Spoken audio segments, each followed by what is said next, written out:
네, 대전 동구 출신 장철민입니다. 주택실장님 앞으로 좀 나오시죠. 아까 우리 존경하는 김승우 의원님 질의하실 때 여기 제가 네. 얘기 안 하려고 그랬는데 제가 뭘 오해한 게 있다고 얘기하셔가지고 제가 뭘 오해했나요? 예, 그거에 대해서 제가 보완 설명을 네, 드리겠습니다. 아니 그러니까 제가 뭘 오해했어요? 제가 정확하게 실무자한테 확인을 해봤거든요. 네네. 신규로 네. 우리 예산에서 융자 나간 거 신규로 예. 빵건이더만 없더라고요. 두 건도 기업은행에서 나간 거 그냥 협약만 맺은 거고 네. 실제 예산에서 올해 신규한 거 0건이랍니다. 네, 실장님 그거 정확하게 아시고 오해했다라고 얘기하신 거예요? 그러니까 예, 저도 아니, 그러니까 예전에 네. 그 전에 네. 예를 들면 올해 말고 작년이나 그 전에 이 융자 개시가 돼서 본 사업비가 올해 나간 건 있어요. 그런 건 있는데 올해 신규 융자 그러니까- 0건이래요. 제가 뭘 오해한 거죠? 그러니까 저도 지금 의원님 말씀에 제가 다시 확인을 해봤을 때 1년 차의 사업비, 2년 차 사업비 나가서 그래서 그 예산이 부족해서 의원님 말씀처럼 신규로 나간 건 없지만 아니, 그러니까 지금 신규로 그게 나간 게 없다는 게 제 질의 취지였어요. 그게 아, 뭐가 예. 오해예요? 근데 저도 네. 제가 의원님 말을 오해했을 수도 있는데 의원님 말씀에 기업은행에서 대출 아니, 나갔다라고 그러니까 한 것은 이게 제가 저희도 질의 예산에서 나간 게 취지가 아니다 이런 올해 말씀입니다. 신규로 한 게 없었다. 네. 실제로 그럼 올해나 내년에 신규로 이런 부분들을 준비하고 계시는 많은 국민들이 계신데 이분들에 대해서 어떻게 할 거냐 문제의식 가지고 대책 마련해라 라는 게 제 질의 취지였는데 제가 뭐 다르게 얘기했었나요 아까? 뭐 그렇다면 제가 죄송하게 생각하고요. 죄송하다 말씀드리고 네, 저희들이 들어가시죠. 시간 별로 없으니까 우리 네, 카인드 그렇게. 사장님 잠깐 나와주세요. 사실 좀 시간을 낭비하긴 했는데 그 시카고 호텔 투자하신 거요. 네, 그렇습니다. 이 호텔 사업 하시는 게 맞을까요? 저 솔직히 잘 모르겠거든요. 이게 그 공사의 설립 취지 범위에 그러니까 이게 위법인지는 저도 좀 복잡하게 판단을 해봐야 될 것 같은데 사실은 호텔 사업의 경우에 이거 지금 건물을 건설하는 것도 아니고 약간 애매한 느낌이 있어서 조금 우리가 이 공사의 이 설립 취지에 토론이 좀 필요한 게 아닌가라는 생각이 들어요. 그리고 이게 자칫하면 조금 위험할 수 있는 게 이게 저도 이게 손해 날 것 같은 사업은 아니에요. 지금 호텔이 워낙 싸. 그래가지고 손해 날 것 같지는 않은데 롯데호텔한테는 너무 좋은 사업이에요. 그러니까 롯데호텔은 일단 운영수수료 몇 퍼센트 가져가요? 매출에. 지금 저희들이 해서 연평균 한 6.9% 정도 그 배당을 받는 걸로. 아니 배당 말고 네, 이게 배당이 운영수수료보다 후순이에요. 네, 지금 봤어요. 쭉. 네, 네. 일단은 운영수수료를 롯데호텔 미국법인이 가져가. 그리고 인테리어 비용도 나중- 롯데호텔이 사실은 이 지금 사실 이것도 너무 많이 잡아놓은 것 같은데 제가 보기에는 거의 120만. 그래도 사실 거기에서도 롯데호텔이 가져가는 비중이 많고 저는 사실 이게 이런 종류의 사업들도 가져가는 게 이 설립 취지에 맞나? 이런 소원도 있거든요. 네, 의원님 말씀에 저희들도 같은 고민을 당시에 엄청 했었고요.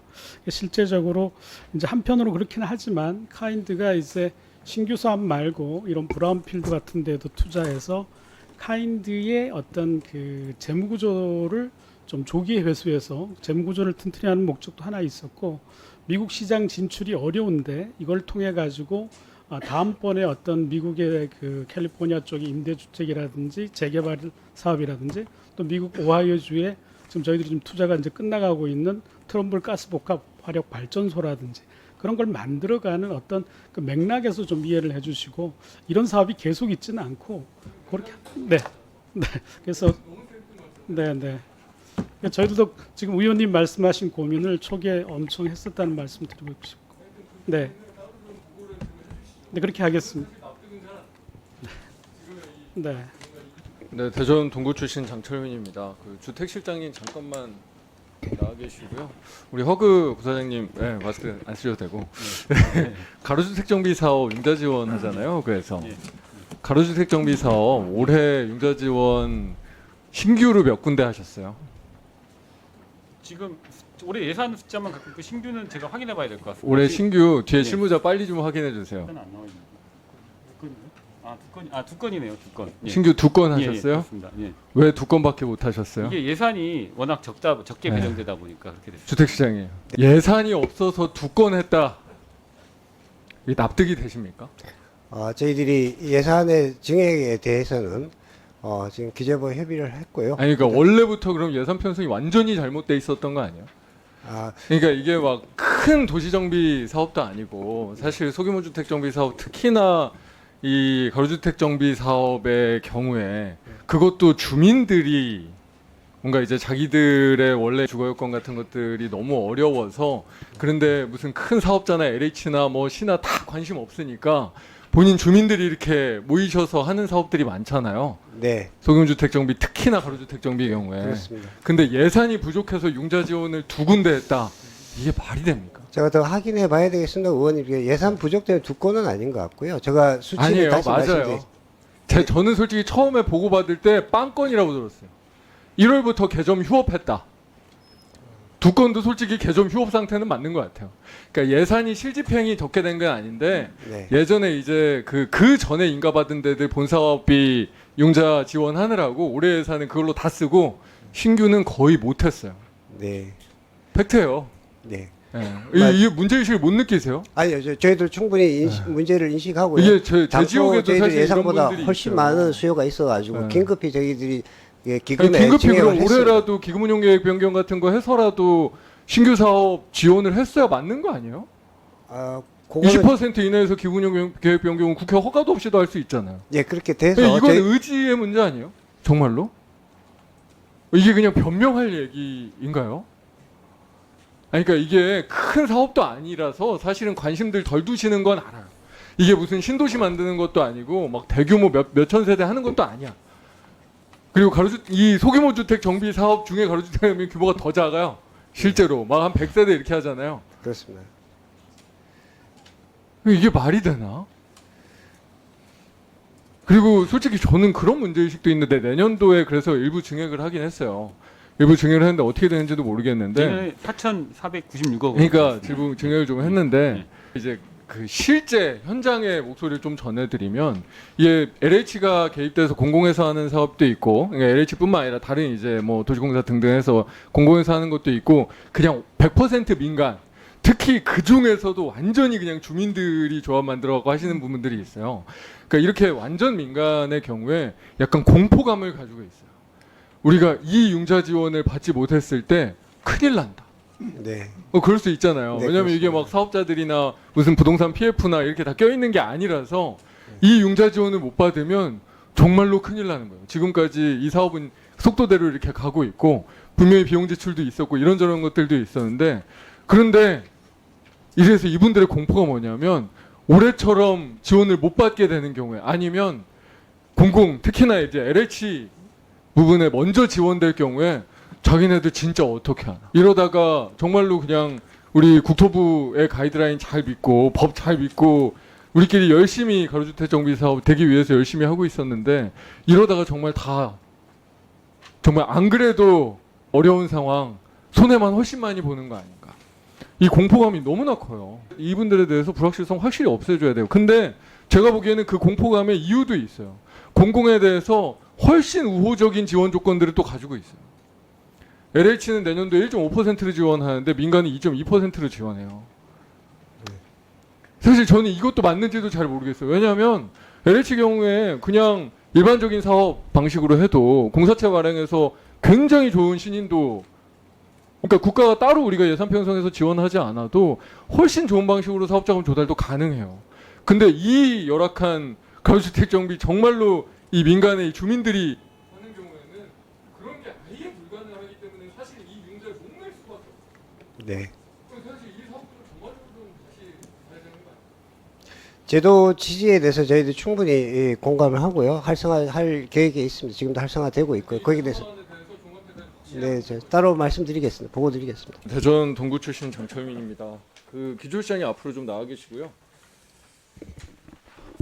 그 우리 허그 부사장님, 우리 국토부가 종합감사해가지고 중간 발표로 우리 허그 업무상 배임 혐의가 있다라고 아예 발표까지 했는데, 저는 솔직히 이렇게 상급 정부처에서 중간 발표를 하는 것도 굉장히 이례적이었고, 아까 우리 존경하는 박상현 의원님께서도 길게 하는 것도 엄청 이례적이라고 생각하는데, 이렇게 감사가 끝나지도 않았는데 이거 업무상 배임이다라고 확정하는 것도 거의 처음 본 것 같거든요. 이 업무상 배임이라는 거에 대해서 동의하시나요? 제가 답변할까요? 네네. 예.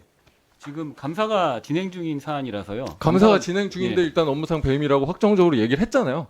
국토부에서. 그럼 그거에 대한 디펜스는 하셔야지. 중간 발표를 하는데 국토부는. 저희 같은 네. 경우는 일단 감사가 진행 중인 사안이니까 지금 일단 감사 과정에 충실히 임하겠습니다. 그러면 예. 뒤에 뭐 이거 내용이 예. 좀 이것저것 있는데 예. 그 특정 건설 업체라고 이제 국토부가 얘기했으니까 정당한 사유 없이 신용등급 상향했다라고도 얘기했고 이걸 이런 여러 표현을 동원했는지도 신기한데 아무런 근거 없이 4단계나 올렸다. 아무런 근거 없다. 정당한 사유 없다라는 국토부의 신용등급 평가에 대한 이 이야기는 동의하시나요? 그 부분도 아직 감사가 끝나지가 않았기 때문에 제가 감사가 확정적으로 끝나지 않았는데도 예. 국토부는 했다니까요. 예. 배임이라고 심지어. 예. 예. 이게 배임이에요? 아니 이게 지금 국토부보다 이거 다 쳐다보고 있는 임직원들, 가족들 생각하고 한번 얘기해 보세요. 진짜 아무런 근거 없으셨어요? 신용등급 올리는데? 그러면 다르게 여쭤볼게요. 이 특정 건설업체 지금 신용등급이 이 A 플러스로 상향되었다고 하는데 이거보다 낮습니까? 다시 한번 질문해 지금 주세요. 예. 올해 예. 평가한 새로운 예. 신용등급 있잖아요. 예, 예. A 플러스보다 낮아요? 같은 걸로 알고 있습니다. 더 높죠? 실무자가 더 높다던데 저한테 보고할 때? 더 높아져 있대요. 저는 같은 걸로 알고 있는데 한번 그 그래요? 부분은 다시 확인해 보겠습니다. 같아요? 제가 그거는 알고 아무런 있습니다. 근거 없이 올리셨나요? 그 부분은 제가 지금 똑같은 말씀을 드리는데 감사가 진행 중인 사안이라서 제가 나중에 감사 과정에 기술장님, 하겠습니다. 여기서 지금 국토부 보도자료에 대규모 자본 증자 등 객관적인 자료 없다라고 했는데 다트에 공시되어 있는 건 객관적 증거는 아닌가요? 제가 확인해 봤어요. 제가 이게 신기해가지고 아니 우리 허그 같은 이 일만 그냥 밥 먹고 이것만 하시는 분들이 정말 아무런 객관적인 증거가 없이 했나? 이 건설업체가 우리 신용평가 이거 하기 전에 사업보고서 보니까 단기 순손실이 1,790억이나 돼요. 문제가 좀 있었더라고 실제로. 근데 작년에 이 반기보고, 분기보고 하는 거 있잖아요. 단기 순이익이 87억으로 개선됐어요. 순이익으로. 단기 순손실 거의 1,800억짜리 회사가 단기 순이익 87억 회사로 바뀌어 있습니다. 이게 객관적인 근거가 없는 건가요? 신용등급을 올려줘야 정상 아닌가요? 자본 증자가 없었어도 영업 흐름이 이 정도까지 개선되면 당연히 신용등급을 올려야 정상 아니에요? 이거를 아무런 근거, 물론 이게 몇 단계로 올리는 게 적절했냐라는 거는 뭐 악유를 할 수도 있죠. 근데 아무런 근거 없이 일처리를 한 것처럼 산하기관이 이렇게 매도하고 이게 배임이라고 확정적으로 얘기해도 되는 거예요? 시장님? 이거는 객관적 근거가 아니에요. 제가 보니까 우리 허그가 가지고 있는 업무 매뉴얼에는 이게 오히려 더 중요한 사유예요. 출자를 했냐, 유상증자를 했냐 여부가 아니라 영업 흐름이 얼마나 개선됐냐. 당연한 거잖아요. 그게 재무구조의 가장 중요한 일이니까. 그리고 제가 보니까 가장 중요한 게 이자 보상 배분 같은 이 금융 비용이었는데 이자 비용이 그 전기에 300억이었는데 이 앞에 반기에 150억으로 줄었어요. 굉장한 수준의 이 차입금에 대한 구조 조정을 한 거죠. 이자 비용이 갑자기 절반 날아가는 게 이게 쉬운 일이에요? 엄청난 수준의 차입금에 대한 이을 줄인 거지. 이게 다트에 공시돼 있어요. 저는 지금 공시 자료만 방금 한 1시간 동안 본 거고. 이게 객관적인 근거가 없는 거예요? 이러니까 표적 감사다. 사장을 괴롭혀갖고 날려버렸다. 라는 이야기를 듣는 거 아니겠습니까, 시장님? 어떻게 생각하세요? 죄송합니다만 제가 직접 감사를 하지 않고 우리 감사부서가 아니, 그러면 따로 있어서 제가 제가 뭐라고 이 말씀을 답변드릴 수 드릴게요. 이 있는 사항이 국토부에서는 아니었습니다.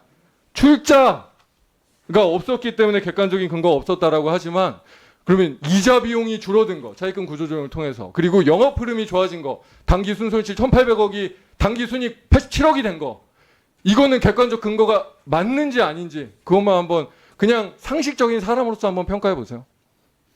이건 여러 가지 근거예요, 요소를 아니에요? 다 고려해야 된다고 생각이 듭니다. 다 고려해야죠. 네. 그래서 고려해서 신용등급이 올라갔겠죠. 근데 그게 어느 정도까지인지는 물론 좀 다를 수 있어요. 근데 지금 아마 다시 평가를 했을 것 같아요. 지금 제가 보고받기로는 신용등급이 더 올라갔다는데 지금 뭐 우리 허그 부사장님은 갔다고 하니까 저는 솔직히 우리 전임 정부에서 임명하신 분들 날려버리고 싶은 마음들은 이해해요. 근데 그 방식이 정말 우리 산하기관 임직원들 정말 고생하는 사람들이거든요. 그분들에 대한 최소한의 도리와 예의는 좀 지키면서 했으면 좋겠어요. 그리고 그거를 디펜스하는 부사장님도 지금 지 딸린 식구들 뒤에 앉아 계신 분뿐 아니라 엄청 많잖아요. 기본적인 예의는 좀 지키셨으면 좋겠어요. 객관적인 사실을 이야기했으면 좋겠어요. 그러니까 종합감사 몇 달 해놓고 중간발표 한다면서 말도 안 되게 아직 감사 중이라고 하면서 배임이라고 얘기하고 뒤에 내용 보니까 그 몇 달 동안 한 게 우리 직원들 KTX 특실 타는 기준이 국토부보다 더 유연하다고 그런 내용이나 지금 몇 달 동안 한 감사라고 먼지 털고 있고 이게 말이 됩니까? 그렇게 해서 사장 쫓아내고 다른 직원들 더 다칠 거라고 협박. 정말로 산하기관 직원들도 다 국토부일 그리고 대한민국 공공일에 함께하는 그런 분들이에요. 그분들에 대한 최소한의 예의는 좀 지키면서 우리 같이 일했으면 좋겠습니다. 이상입니다.